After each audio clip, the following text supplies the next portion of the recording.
सोलापुरातील मौजे कोंडी येथील कॅसिनो ऑर्केस्ट्रा बारमध्ये अंगावर तोकडे कपडे घालून बिभत्सपणे अश्लील हावभाव करून महिला गाण्यावर अश्लील नृत्य करीत आहेत अशी माहिती पोलिसांना मिळाली होती। या माहितीवरून पोलिसांनी उपविभागीय पोलीस अधिकारी संकेत देवळेकर यांनी मंगळवारी कॅसिनो ऑर्केस्ट्रा बार येथे छापा टाकत बारमधील 11 महिला, 9 ग्राहक, बारचे मॅनेजर, चालक व मालक असे एकूण 22 आरोपींविरुद्ध गुन्हा दाखल करण्यात आला आहे। या प्रकरणी कॉन्स्टेबल भीमराव खंडागळे यांनी सोलापूर तालुका पोलीस ठाण्यात फिर्याद दिली आहे।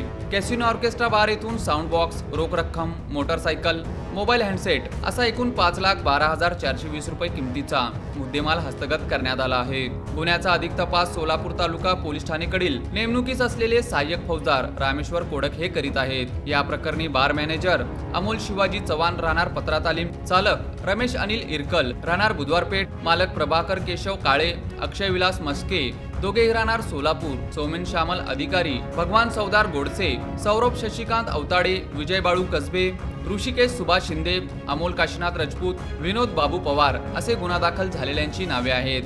बारमध्ये अंगावर तोकडे कपडे घालून बिभत्सपणे अश्लील हावभाव करून संगीताच्या तालावर अश्लील नृत्य करीत असल्याचे दिसून आले। तेथे बसलेले ग्राहक समोरील नर्तिका यांच्याकडे पाहून अश्लील हावभाव करून संगीताच्या तालावर नाचत असल्याचे दिसून आले। त्यामुळे पोलिसांनी सर्वांवर कारवाई केली।